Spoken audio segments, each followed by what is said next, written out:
Hey guys, got a 2022 plate Nissan Juke here. Just going to show you how to reset the tyre pressure warning light on this one.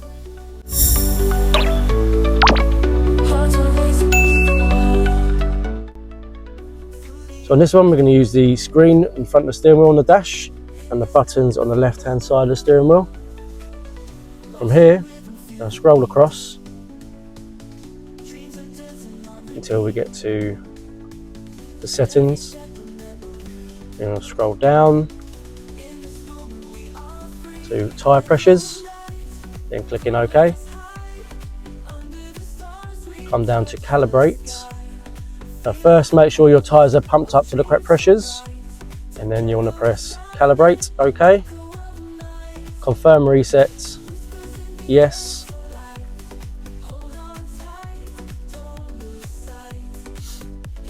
And that's it.